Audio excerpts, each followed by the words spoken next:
뇌 구조가 이상하다고 말씀을 하셔서 그 외에도 헛짓거리라든가 그 발언을 여러 차례 걸쳐 하셨기 때문에 제가 모욕감을 심하게 느꼈습니다. 이 때 아닌 또 모욕감 설전 이어진 곳이 있습니다. 넌 내게 과방위. 모욕감을 줬어. 네, 넌 내게 모욕감을 줬어. 진짜 근데 이 모욕감을 주는 것만큼 고통스러운 게 없잖아요. 두고두고 진짜 복수하고 싶잖아요. 근데 그 과방위에서 이진숙 방통위원장이 최민희 과방위원장을 모욕죄로 고소했다고 합니다.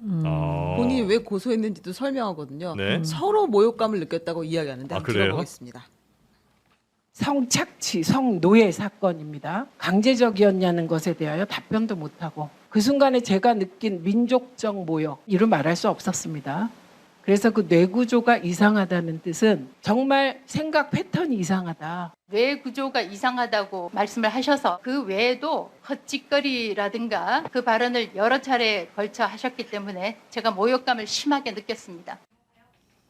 네. 뇌 구조가 이상하다, 헛짓거리 뭐 등등의 발언을 여러 차례 걸쳐 했기 때문에 모욕감을 심하게 느꼈고 그래서 고소장 제출했다. 네. 이게 이제 이진숙 방통위원장 이야기고요. 오히려 최민희 과방위원장은 내가 혹은 뭐 민족적 모욕이 이루 말할 수가 없다. 네, 오히려 모욕감은 내가 받았다. 이런 이야기를 했습니다. 이진숙 방통위원장은 참 그분도 이렇게 내면이 아주 탄탄한 분인 것 같아요. 단단한 사람. 예, 누구도 흔들 수가 없는 것 같아. 뭐 그런 면에서는 최민희 과방위원장도 뭐 절대로 안 지죠. 그런가요? 그러니까 제가 남의 얘기를 참 더군다나 굉장히 파이터예요, 양당에. 예. 그래서 조심스럽게 법에 안 걸리면서 표현을 하자면 서로의 존재 자체가 모욕인 거 아닌가. 지금 그래서 서로에게? 서로가 서로에게 굉장히 그런 그 부정적인 생각들을 하고 있는 게 아닌가. 예. 이거야말로 쉽게 사라질 것 같진 않네요. 이 서로의 그 감정의 골 같은 것들이 그렇죠. 그러니까 네. 그냥 보고 있으면 보고 있어도 모욕감이 생길 것 같은 정도의 관계가 아닐까.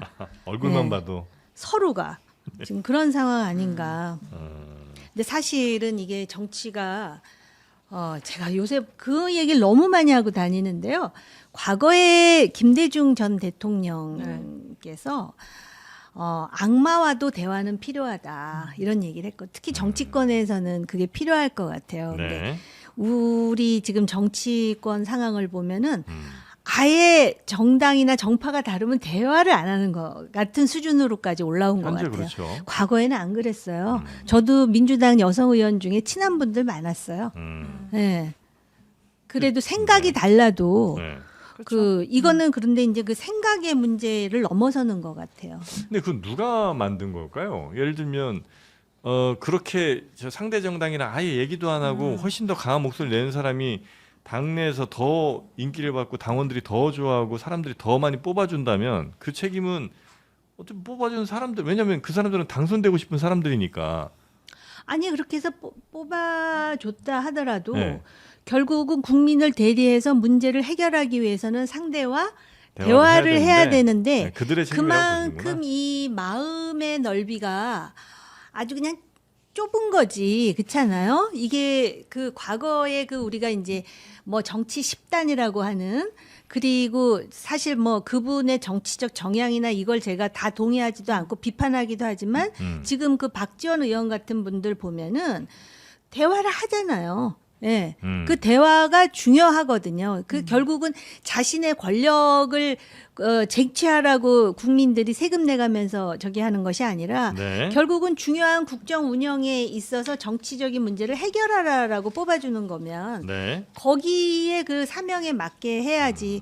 너는 나에게 모욕감을 그게 그 무슨 영화 뭐지? 달콤한 인생. 달콤한 인생. 그 조폭 영화는 아니었던가? 맞죠? 예. 네, 그렇죠. 자, 근데 저는 네. 뭐 지금 말씀 주신 것처럼 또 여기 너무 극한의 대립이 되고 서로 대화조차 안 하고 마치 서로의 존재를 부정하는 뭐 이런 건데 이게 저는 사실 정치의 사법화가 너무 심해지면서부터 맞아, 좀 맞아. 시작된 게 있다고 생각이 들어요. 그러니까 정치는 정치로 풀어야 되는데 맞습니다. 어느 순간부터 고소고발을 하기 시작했거든요. 네. 어느 순간부터 뭐가 불만이 있으면 고소장을 써서 수사기관에 맞아. 달려가는 사실 이런 모습들은 있잖아요. 이거 일반인들끼리도 뭐 또 친구끼리도 아닌 지인끼리도 뭐 다툼이 있다가 이게 한 명이 법적으로 쟁송을 제기하는 순간 대화가 끝나요. 진짜 끝나요. 감정적으로도 끝나고 아 그래? 네가 나를 이렇게 공격해? 그러면 나도 변호사 알아볼게. 이렇게 해서 그냥 끝나버리거든요. 근데 정치도 마찬가지인 것 같아요. 정치로 좀 풀려고 대화를 해보려고 해야 되는데 그게 아니고 사실 이준수 위원장도 본인이 뭐 모욕감을 느낄 수 있겠죠. 주관적으로는. 근데 이거를 과연 저는 고소를 할 일인가. 이런 면에서 좀 그래요. 그러니까 이런 거 좀 대화로도 얘기할 수 있고 아니면 뭐 본인이 모욕감을 느낀 거를 뭐 국민들께 더 호소할 수도 있는 거고 그래서 국민 여론을 더 받아볼 수도 있는 건데 여기서 이거를 위원장을 상대로 고소를 했다 이렇게 돼버리면 네. 최민희 위원장도 더 이상 이거에 대해서 어떻게 얘기를 할 수 있겠어요. 네. 참 이런 부분들이 너무 정치가 사법화되는 부분이 저는 좀 대화 단절의 좀 본질적인 원인 같다. 안타깝다 생각합니다. 네. 또 여담이긴 한데 이게 정치라는 게 거의 8, 90% 말로 하는 거거든요. 이 정치하는 사람들이 그 불교의 용어를 빌자면 구업을 짓는 거예요. 그러니까 자기도 모르게 모욕감을 주기도 할 것 같아. 저도 지금 막 반성하고 있어요. 여러 가지로. 응? 근데 이거를 그 상당히 상대방에게 모욕감을 주지 않으면서 그 촌철살인할 수 있는 그런 기교가 좀 필요하겠다. 혹시 제가 장 변호사한테 모욕감 준 적 없어요? 아유, 없습니다. 사담 나가서 합니다. 지금. 홍준표의 충고. 자, 오늘 EBS의 지배구조 변경을 골자로 하는 EBS법 개정안이 통과가 됐습니다.